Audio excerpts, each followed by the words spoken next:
5 राज्याच्या निवडणुकाचा निकाल आता हाती येतोय आणि अतिशय आनंदाची गोष्ट आहे की 5 पैकी 3 ठिकाणी भारतीय जनता पार्टी आणि एनडीएला स्पष्टपणे बहुमत बघायला मिळतं। आपण बघा, आसाममध्ये काँग्रेसनं सातत्यानं खोटे आरोप करण्याचा प्रयत्न केला होता, परंतु आसाममध्ये हेमंत बिश्व शर्मा यांच्या नेतृत्वामध्ये पुन्हा एकदा भारतीय जनता पार्टीची सत्ता येते। आसाममध्ये फक्त सत्ता येत नाही तर डिस्टिंक्शन मध्ये आसाममध्ये भारतीय जनता पार्टीला विजय मिळताना बघायला मिळतो। आणि सगळ्यात महत्त्वाचं म्हणजे गेल्या 15 वर्षांपासून पश्चिम बंगालमध्ये ममता दीदींची दीदीगिरी होती, ती संपुष्टात आणण्याचं काम तिथल्या कार्यकर्त्यांच्या माध्यमातून भारतीय जनता पार्टीने केलंय। 15 वर्ष पश्चिम बंगालमध्ये चिखल करण्याचं काम ममता बॅनर्जी यांनी केलं होतं, परंतु पश्चिम बंगालच्या चिखलामध्ये आता कमळ फुलतंय। भारतीय जनता पार्टीला स्पष्टपणे बहुमत पश्चिम बंगालमध्ये बघायला मिळतंय। पश्चिम बंगालमध्ये ममता बॅनर्जी आणि त्यांच्या गुंडांनी ज्या पद्धतीनं दहशत माजवली होती, ती दहशत संपवण्याचं काम भारतीय जनता पार्टीच्या कार्यकर्त्यांनी, भारतीय जनता पार्टीच्या पदाधिकाऱ्यांनी केले। आणि सोमेंदू अधिकारी यांच्या नेतृत्वामध्ये पश्चिम बंगालमध्ये भारतीय जनता पार्टीला स्पष्टपणे बहुमत मिळताना दिसतंय। त्यामुळं एकूण 3 राज्याच्या निवडणुकांमध्ये भारतीय जनता पार्टी आघाडीवर आहे आणि एनडीएच्या पाठीशी, पंतप्रधान नरेंद्र मोदीजींच्या पाठीशी देश पुन्हा एकदा उभा राहिलाय। अमित भाई शहा यांच्या पाठीशी देश पुन्हा एकदा उभा राहिलाय। आणि सर्वात महत्त्वाचं म्हणजे आमचे राष्ट्रीय जे अध्यक्ष नितीन नवीनजी यांनी पदभार घेतल्यानंतर ही पहिली निवडणूक होती आणि या पहिल्या निवडणुकीमध्ये 5 पैकी 3 राज्यांमध्ये भारतीय जनता पार्टी आणि एनडीएचा झेंडा फडकताना दिसतोय।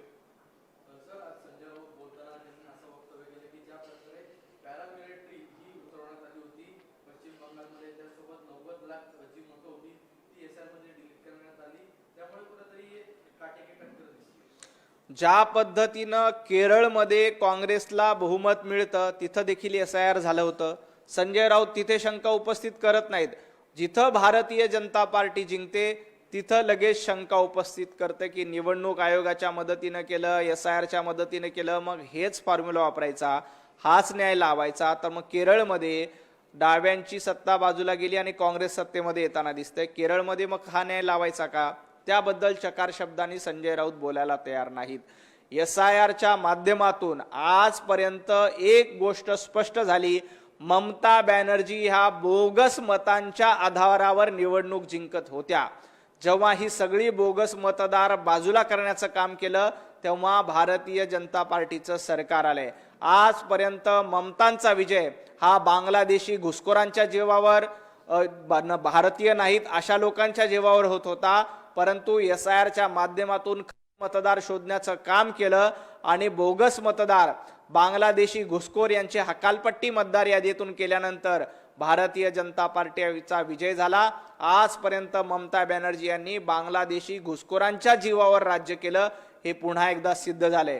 त्यामुळे संजय राऊतांना मला एकच सांगायचंय, संजय राऊत केरळमध्ये झालं की योग्य झालं आणि पश्चिम बंगालमध्ये झालं की अयोग्य झालं, आसाममध्ये झालं की चुकीचं झालं, पुदुच्चेरीमध्ये झालं की चुकीचं झालं, हे धंदे बंद करा।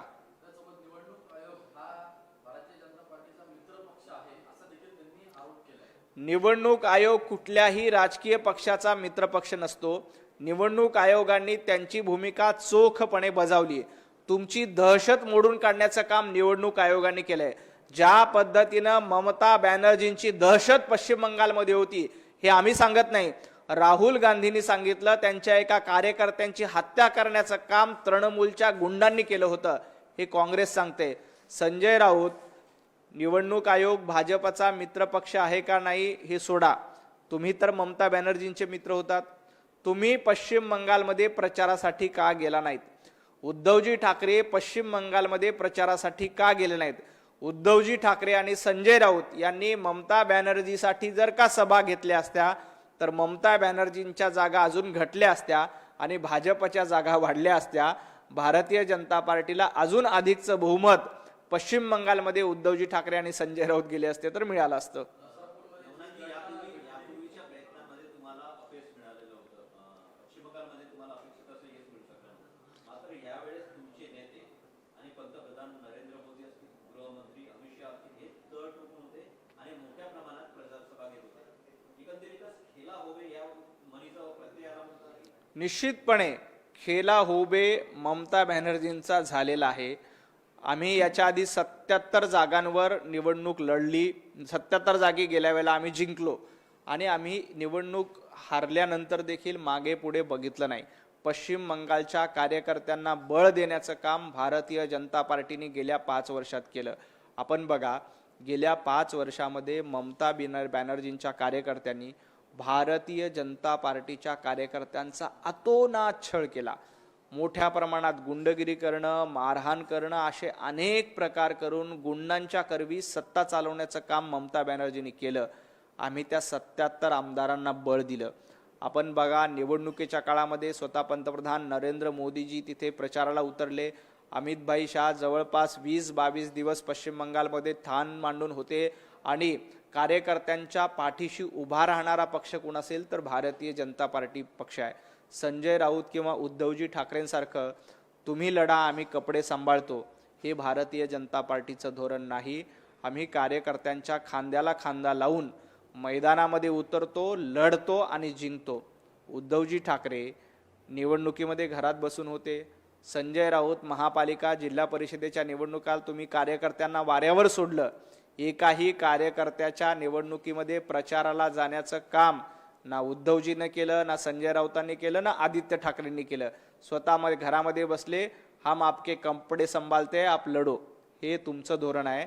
भारतीय जनता पार्टीचं धोरण कार्यकर्त्यांच्या खांद्याला खांदा लावून उभं राहणं आहे. म्हणून 15 वर्ष ममता बॅनर्जींची सत्ता होती, ती खालसा करण्याचं काम तिथल्या जनतेने केलंय आणि जनतेनं पंतप्रधान नरेंद्र मोदीजींना पुन्हा एकदा आशीर्वाद दिलेत. आता पश्चिम बंगालमध्ये आम्ही सरकार स्थापन करू आणि जनतेची सेवा करू.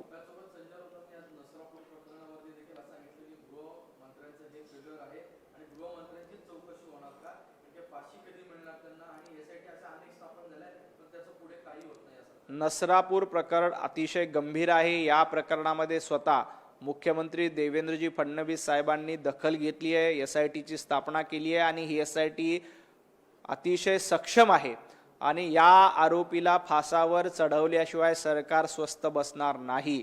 आरोपीनं अतिशय घृणास्पद असं कृत्य केलंय. माणसाला काळीमा फासणारं, मानवी वृत्तीला काळीमा फासणारं हे कृत्य आहे. त्यामुळं या प्रकरणाला स्पेशल ट्रीटमेंट देऊन फास्ट ट्रॅकवर हे सगळं प्रकरण चालवलं जाईल आणि पुढच्या 5-6 महिन्यामध्ये आरोपी फासावर लटकलेला बघायला मिळेल.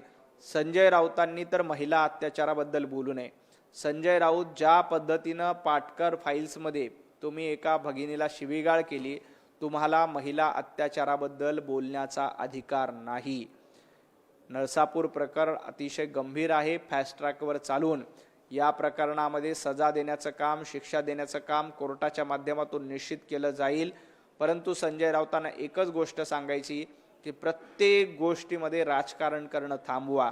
एका चिमुकलीचा मृत्यू झाला, अमानुषपणे तिच्यावर अत्याचार झाले, या प्रकरणात तरी संजय राऊतांनी राजकारण करू नये.